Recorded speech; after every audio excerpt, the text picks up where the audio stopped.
Assalamualaikum warahmatullahi wabarakatuh, sahabat mata netizen. Oke, kali ini saya akan mereview sebuah konten. Jepang ngamuk, gak butuh bensin dan listrik.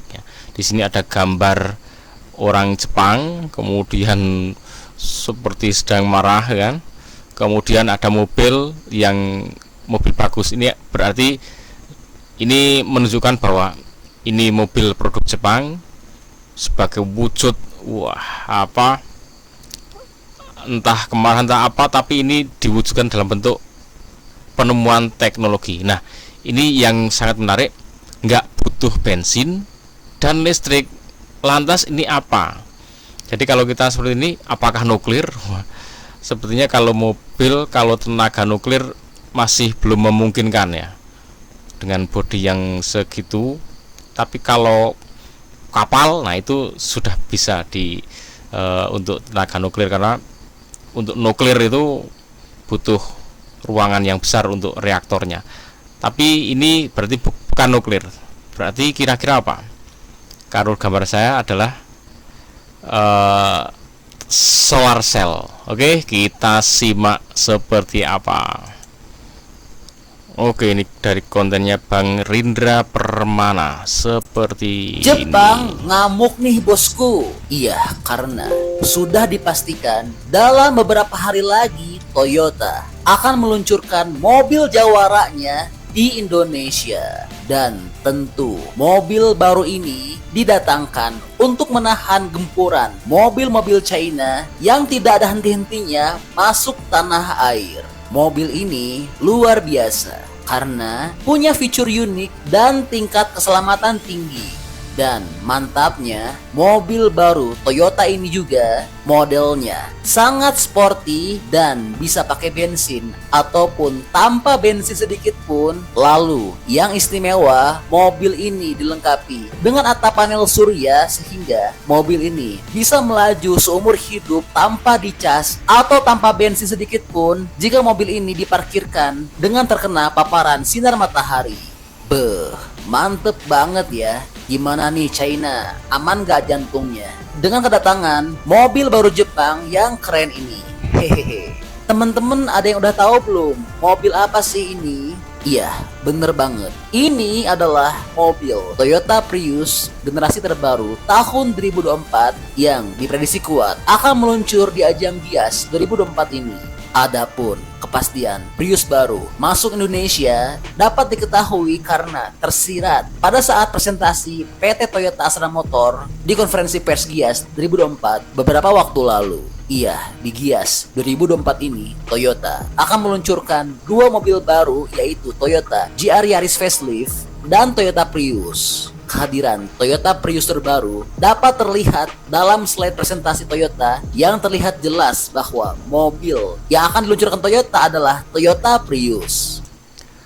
Oke, untuk selengkapnya tentang fitur, tentang kelebihan, keunggulan dan sebagainya bisa simak ya di channel ini, di Bang Rindra Permana ini. Soal bandrol harga ya, untuk harga resmi di Indonesia tentu belum ada dong, karena kan belum diluncurkan ya. Namun sebagai patokan, mobil Prius baru ini dijual di Jepang dari mulai harga 325 juta hingga varian termahalnya seharga 463 juta rupiah. Nah, kalau nanti sudah masuk Indonesia, ya teman-teman bisa tebak sendirilah harganya bakal jadi berapa ya. Mungkin bisa jadi naik hingga 2 kali lipatnya. Oke, jadi mobil ini ya solar cell, panel surya, kemudian hybrid. Dia pakai BBM juga pakai listrik. Nah, jadi kalau ini keren, ini berarti konten ini menurut saya sangat inspiratif ya, membuka wacana kita, membuka pikiran kita.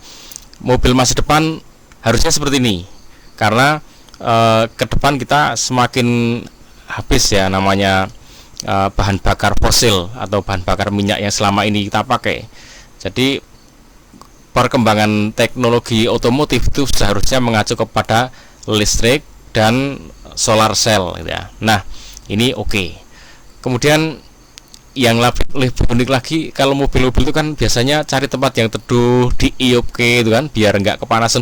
Nah ini justru kekaring istilah Jawanya. Jadi dia harus cari tempat yang panas biar apa, ngecas. Nah berarti ini mobil pasti ya ada sistem chargingnya, nggak cuman mengandalkan panas matahari. Karena kalau mengandalkan panas matahari, kalau nanti musim penghujan, mendung, berarti dia nggak bisa ngecas ya. Berarti kalau mobil ini mesti didesain di saat ada matahari dia bisa ngecas ya.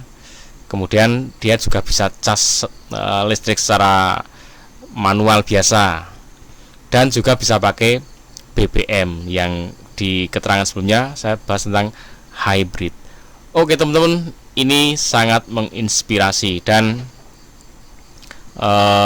ini kalau datang ke Indonesia mesti dibeli ya. Orang Indonesia itu apa aja dijual di Indonesia itu laku, mahal aja laku ya. Aneh, unik, barangnya kecil seperti nggak banyak yang butuh, itu aja laku.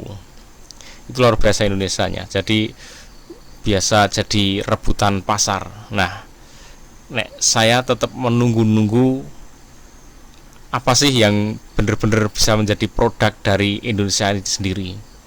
Padahal bikin mobil saya yakin bisa. Indonesia ini bikin mobil bisa, bikin sepeda motor apalagi pasti bisa.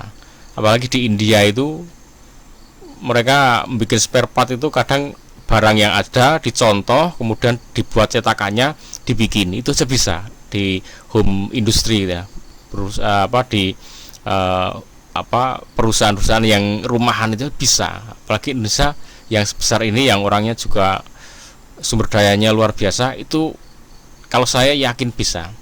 Cuman yang jadi masalah di saat dia harus launching masuk ke pasar Indonesia sendiri, itu yang justru sering gagalnya karena harus bertarung dengan ini yang punya brand-brand ini, Toyota, Daihatsu, Suzuki, yang sudah mengakar di Indonesia ini. Ya, ini yang mereka nggak akan terima kalau sampai mereka terusir dari negara kita, mereka sampai nggak bisa jualan di negara kita. Nah, orang-orang Indonesia yang inovatif, yang bisa berkreasi ini, ya mungkin akan dikasih duit aja sama mereka, udah nggak usah dibikin, kamu tinggal beli aja, nikmati. Kan yang beli juga masyarakat, rakyat kan, kamu yang penting dapat untung. Udah akhirnya apa, nggak jadi dibikin lah, nggak jadi diproduksi akhirnya ya. Mungkin itu tantangan. Nah ini tantangannya bagi orang-orang yang memegang kebijakan, berani nggak mengambil kesempatan dan resiko ini.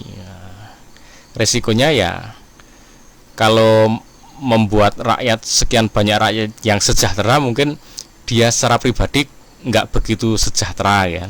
Kesejahteraannya beda dengan cuman nerima apa istilahnya, entah sokok untuk apa, udah nggak usah dibikin, udah tak bayar segini, kamu nggak usah terusin itu program proyeknya. Makmur secara pribadi, sehingga kemakmuran yang merata oleh rakyat ya nggak, ya gimana, orang kira-kira berani nggak dan mau nggak mempertaruhkan itu kemakmuran untuk pribadi demi kemakmuran rakyat, masyarakat sekian luasnya. Nah di situ tantangannya. Tentunya kalau orang-orang itu punya sisi-sisi keagamaan yang baik, sisi-sisi perjuangan dan ibadah yang baik, insya Allah akan mampu, berani. Oke teman-teman, semoga bermanfaat. Ikuti terus Mata Netizen. Assalamualaikum warahmatullahi wabarakatuh.